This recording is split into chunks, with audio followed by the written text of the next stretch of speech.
This is Annie, this is Ruby, and this is Billy. 3 elephants leading different paths, but whom share similar histories. All have spent the majority of their lives confined to zoos or circus exhibits, but only Ruby and Annie are now enjoying a life closer to their natural environments. These pachyderms join a list of elephants across the country sent to sanctuaries, environments that 18 other U.S. cities have deemed more appropriate for the Earth's largest land mammal.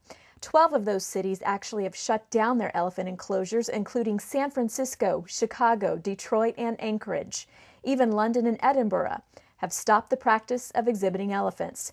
The reason seems simple. They have a lot of pad problems. It's a very soft pad. It's designed for much softer substrates than that concrete and almost as hard, packed dirt in there. When you squeeze 5 elephants on 3/4 of an acre, and then you call it a herd, and then you turn around and your biggest fear is you provide foot care treatment. You wouldn't have to provide that foot care treatment if the animal was getting the proper exercise. According to one report submitted to the federal government, 62% of elephants studied had some form of severe foot disease and bone infection, ailments resulting in costly surgeries. 42% suffered from joint disorder resulting from inadequate exercise and stimulation. This is what elephants suffer. Just standing in place and rocking back and forth. We call it zoochotic behavior, just standing there back and forth. Stress that doesn't relent and that they have no control over. Then again, maybe they're just crazy. Maybe they've been kept alone. The LA Zoo is planning on spending up to $40 million for about 3.5 acres of roaming space for the elephants. The zoo plans to have up to 10 elephants. Each elephant would have less than what Billy has now. The price does not include the acquirement of the other elephants, veterinarian expenses, and general care of the animals. According to the 2005 City Administrative Officer report, that general care is about $114,000 per elephant per year. 7 to 10 elephants could mean over $1 million a year for general care alone, excluding vet costs. To put those costs into perspective, when you add up the cost of the elephant exhibit at $40 million, the debt service over a 20-year period, which is $24 million from the general fund, and the care of housing 10 elephants for 20 years, that's about $87 million. Again, that is not including vet costs, which has skyrocketed in zoos across the country because of elaborate surgeries that take teams of doctors. I remember animals were prescribed massive amounts of antibiotics, and sometimes intravenously with a tourniquet around their leg in hopes that we could somehow concentrate the antibiotics and get to the affected bone. According to medical records, 13 elephants have died in the zoo since 1975. More than half did not reach age 20. An elephant's lifespan in the wild can be up to 60 to 70 years. In captivity, about 40. Gita, however, beat the odds. She died at 48 in June of 2006, less than 2 months after the council voted to support the expansion.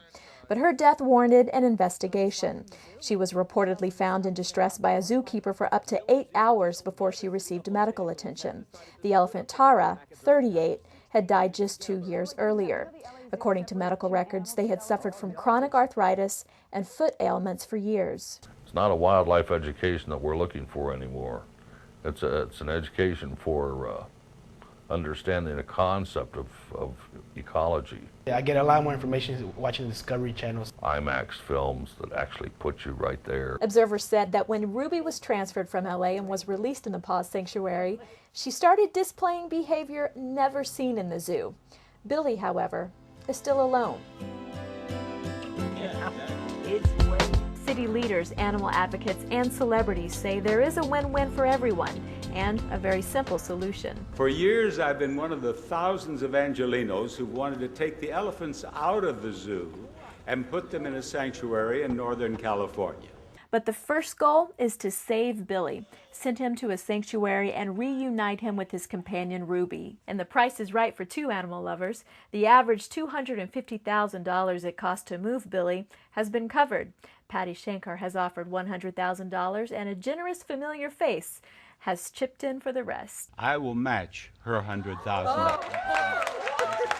100 acres is a much more pleasing way for your children, our kids, to get an education about how elephants actually should be treated. You teach your kids how to be humane. You teach them to join the 21st century. We need to make a decision, I think, as human beings, and it's going to either be profit or it's going to be compassion. We have a lot of issues that we have to address as being civilized humans. Ultimately, this very complex animal is not suited to captive rearing. I think if our children actually understood how cruel it is for elephants specifically to be in a confined space like that, I think that they would be writing to us telling us, please take Billy out of the zoo, please take those elephants out of the zoo.